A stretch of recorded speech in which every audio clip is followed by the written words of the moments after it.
Hello human beings, PowerGamer here. It's Christmas time again, which means I'm getting involved in stuff again. Alright, so what exactly is the goal here?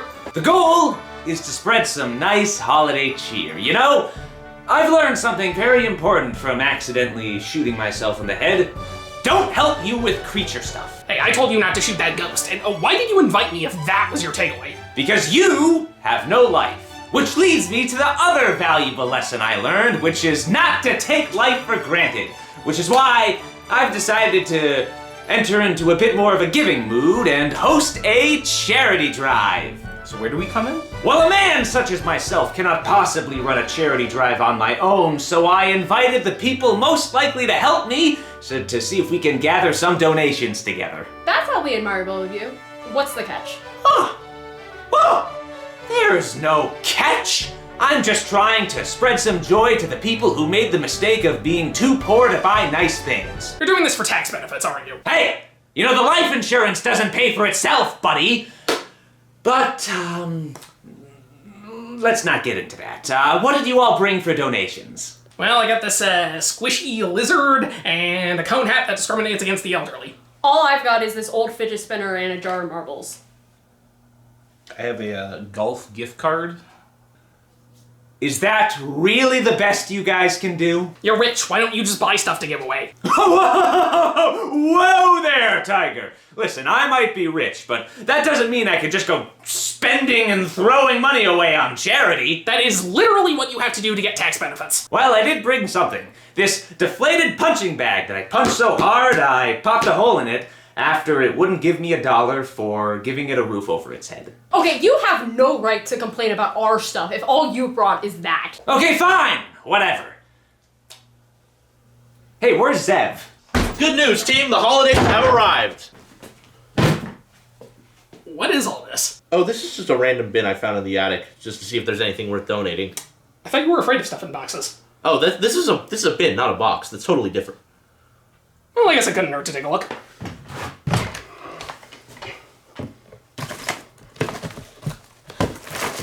Most of these are just a bunch of random books. Well, I mean, poor people do like to read. Well, it's not like they have anything else to do. Why are there so many Nerf darts in here? I don't know. I haven't seen most of this stuff in years. There isn't even a gun in here. Oh, but there is a pamphlet about Area 51. We probably shouldn't donate that. We don't have time to go through all this stuff. Oh, hey, the Polar Express. That could be worth donating given the season. Oh, I haven't seen that movie in ages. I don't really think that's worth donating. I mean, who the hell watches DVDs anymore? You'd be surprised with how streaming's been going lately. Guys, movies don't have an ESRB rating.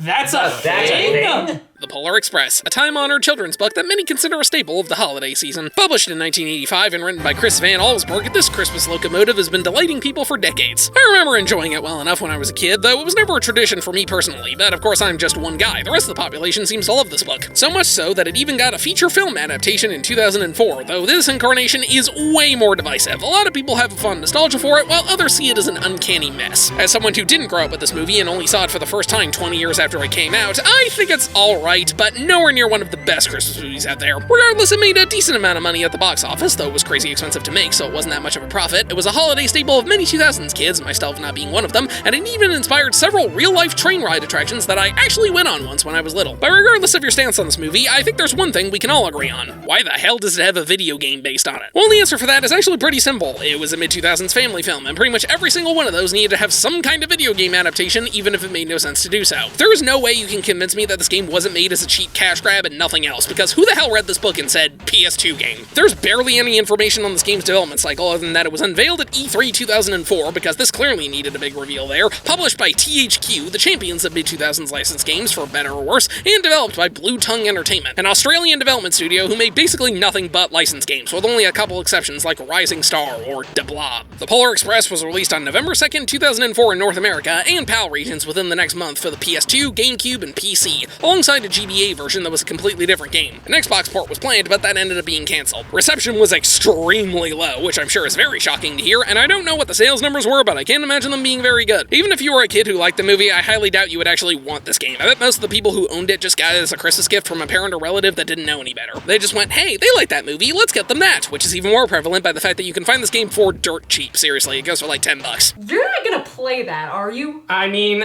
I kind of feel like I have to. I legit had no idea this thing existed until I just saw it, and I legit have no idea what we're getting into here. We're supposed to be collecting for charity to get me a tax benefit, not playing crappy licensed games from the year 2004. Well, it is generally best to inspect this kind of stuff before you donate it, and judging by the other stuff in here, I feel like this is one of the better options. I mean, I don't think the needy are too interested in an old hacky sack or a 4-disc DVD set of Gerald Ford's funeral. Why do you have that? I swear I don't know. Well, you guys keep sorting through all that stuff. I'm gonna see if there's anything of value in here. Well, it is a good thing I brought my PS2.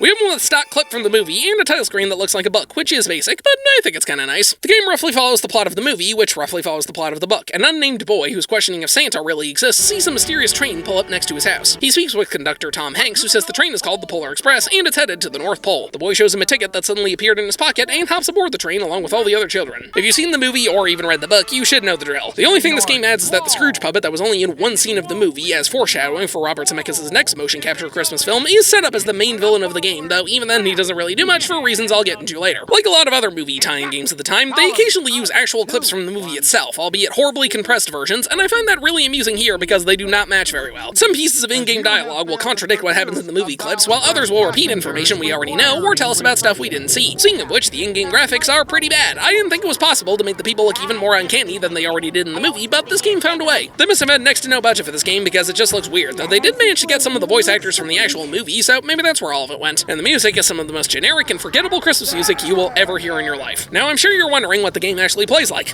So am I, because this game can't pick a consistent structure to save its life. You control the boy, and most of the game is spent navigating the train and doing whatever challenge the game tells you to do, but there's no real flow to it. The game doesn't give you any explanation for the controls, but you can jump, which is so heavy and awkward it's next to useless, and while there is a double jump, that barely works. You can crouch, which is super situational, pick things up and throw them, which is the only form of combat this game has, and grab things to push them, which is only needed in one section of the game. Well, so far this game has given me absolutely nothing to work with.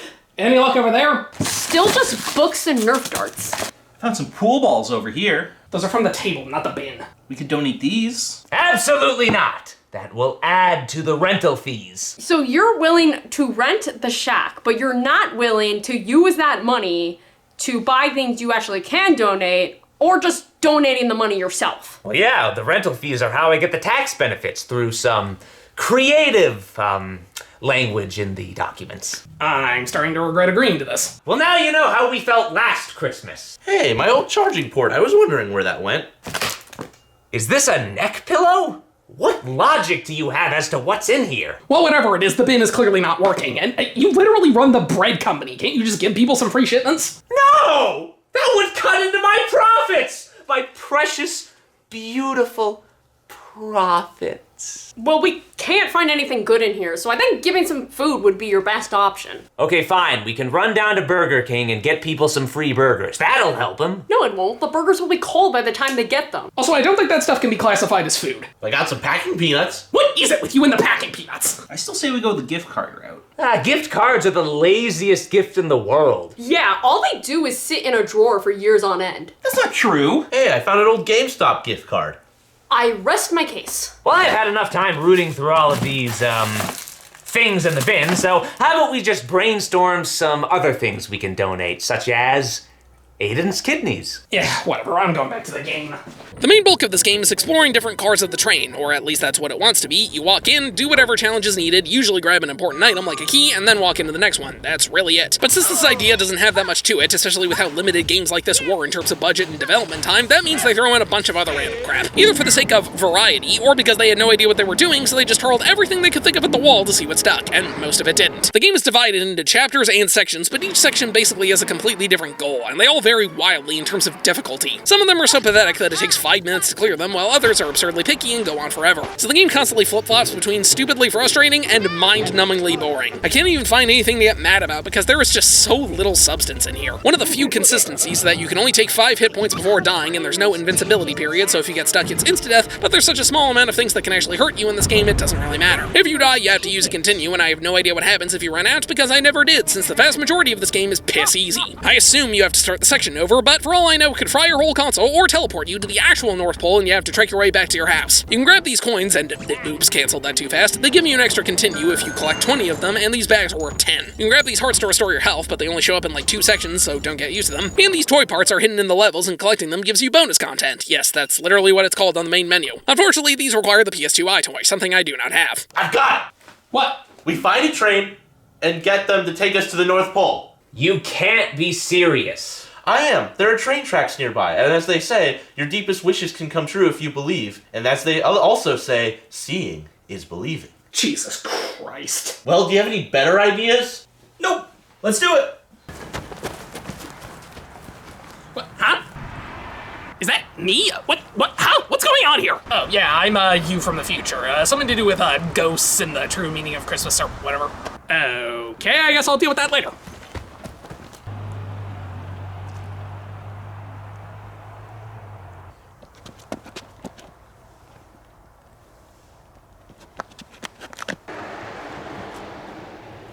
Did you even bother to check the train schedule?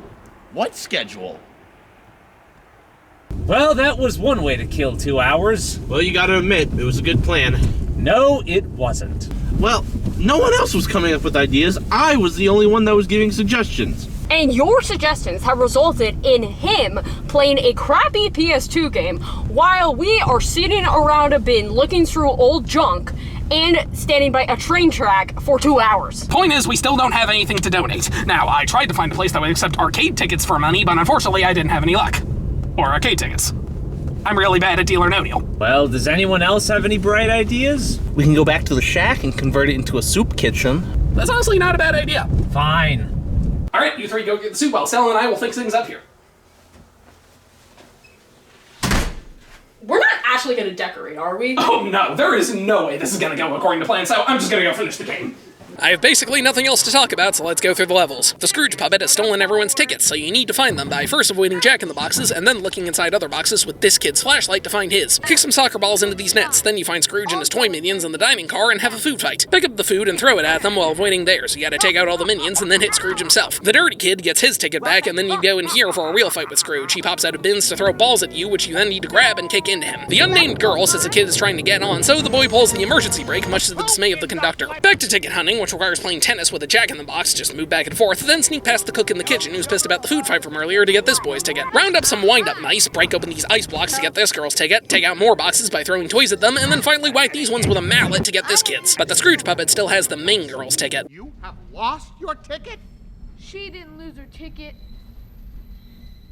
I did. No, you didn't. The Scrooge puppet took it. The conductor takes her out back, and the boy finds her ticket suddenly in the vent, which should not be there given the context of the previous cutscene, so he goes outside and climbs on the roof of the train to find her. The next section, you have to run on the roof and jump across the cars to catch up to them while avoiding a bunch of random objects that come your way and knock you over if you get hit. This part is insanely annoying. It goes on forever, and it's really easy to get stuck in a loop of constantly getting hit. And if they reach the end of the train, you gotta do the whole thing over again. Thankfully, you don't have to get to the front of the train, you just have to reach the middle. Because there the boy runs into a hobo who tells him to put the ticket in his shoe and then offers to help him reach the front by skiing. This is another annoying section where you ski down the side of the mountain to reach the bottom before the train does. Once again, it's insanely easy to get hit by stuff, and if you fail, you gotta do the whole thing over again. They reach the engine room where we find the engine falling apart, so you gotta move back and forth grabbing these pieces and throwing them to the engineers, but only the correct ones. I genuinely have no idea how this one works, I just kept throwing them whatever pieces I could catch until the game decided I got it right. The conductor is again mad that the train stopped, but this time it's due to the caribou being on the track. He wards them off by yanking the engineer's beard, we give the girl her ticket back, and now we have to refuel the engine. So this can only lead to one logical thing, a rhythm game, and a pathetically easy one at that. stats just match the 4-action pattern to the really slow beat. Now we head back through the cars throwing more toys and pushing blocks through this ice maze because the girl can't jump. Catch more mice and we have another fight with the Scrooge puppet who's much bigger now. Jump over these shockwaves when he pounds his hands down and throw snowballs at him, one to hit him in the face and another into his chest cavity. Then he dies. Hope you enjoyed that because we never see him again. Now it's time for the famous hot chocolate scene, which is another rhythm game because it was so much fun the first time. We finally reached the North Pole, but that shy boy named Billy from earlier, the only kid with an actual name, doesn't want to get off the train. So the two leads get back on to get him, but accidentally disconnect the car, causing it to slide away. You have to tilt the train to avoid holes and switch tracks while also braking to avoid hitting other cars. Getting hit damages it, but you can also grab these wrenches to restore your health. They find the workshop where the elves monitor kids and then hop in this pneumatic tube system to get to the center. You go flying through the tubes and have to line up to hit the gate of the corresponding color, but there's basically no punishment for messing up since it just gives you another one. And this thing goes on for 6 rounds. Do you think that's enough? Eventually they reach the present sorting room, but Billy runs off to find his own present, so you gotta navigate this conveyor belt system. Basically just follow whatever path you can, hit any levers you have access to change the direction of the belts, and eventually you'll be able to progress. Kinda tedious, but this is honestly one of the very few moments this feels like an actual game. They fall into Santa's sack and decide the only way out is to climb up the giant stack of presents with Billy and the girl going up first. Now the game is a side-scroller where you need to jump your way across these gaps, swing on ribbons, and bounce upward to reach higher areas. This would be fun if it wasn't for the fact that the jumping controls are awful, the level design makes no sense, and if you fall down you lose a significant amount of progress. I was seriously in here for like 15 minutes. Once you reach the top, the kids find the sack is being flown by a zeppelin, and they teleport inside it to speak with the elf. Also, the know-it-all kid is here. The elf says it's up to the boy to steer the zeppelin properly.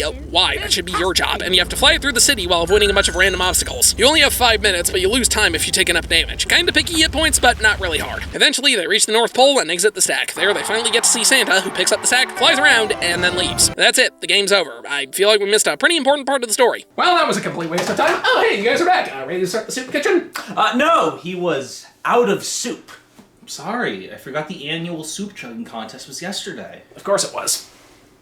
Well, this is just peachy. I went through all the trouble and money, not to mention it, to rent this shack, and we don't have anything to donate. Oh, well, it's not like you cared about donating things anyway. You should. The holidays are about reaching out to the less fortunate, not because it benefits you, it's because it's the right thing to do.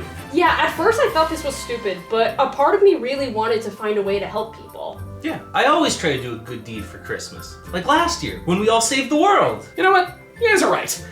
There are tons of people out there who are less fortunate than us. Hell, there are plenty of people who can't afford gifts, shelter, or even food, and there's no better time to reach out and help those people than Christmas. Wait, aren't you less fortunate? I mean, you sleep in a box after all. What? No, I don't sleep in the box. I play games in it. That's ridiculous. I sleep on the side of the road. But anyways, we all have the power to make a positive impact on someone's Christmas. It doesn't have to be a lot of people, it just has to be somebody. So, let's all pool our fundings together and see what we can do to help as many people as possible and give them the best Christmas ever. Fine. What are we gonna buy? We need to think. What's something that we can get in a large supply, will always benefit people, and they are constantly losing? I got it.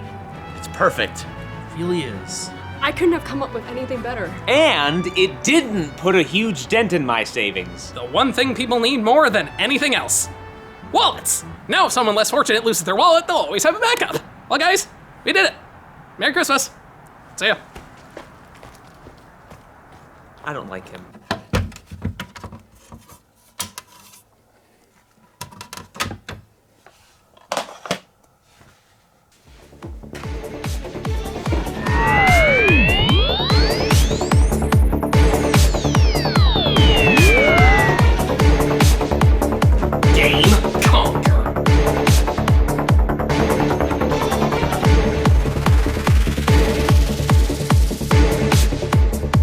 PolarExpress is a prime example of a cheap, rushed, and forced license game designed to squeeze out some extra cash for a company, and that is all. I mean, it's not a broken mess or anything, I guess it functions, but there's basically nothing that makes it actually worth playing. This is one of the most soulless video games I have ever played in my life. It didn't piss me off, but really, it didn't try enough to piss me off, or do anything to give me any sort of emotion other than apathy or boredom. All it does is exist, and nothing else. Let this be a lesson to not half-ass something on Christmas, because if you have the ability to help someone in any way, be it donating to a charity, giving someone a thoughtful gift, or just doing a favor for a person you care about, you should, because even the smallest act of kindness can leave a big impact on someone's holiday. Merry Christmas to all, and to all, a good night.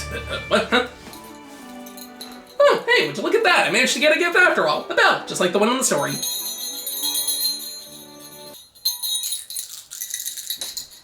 Never mind, doesn't work.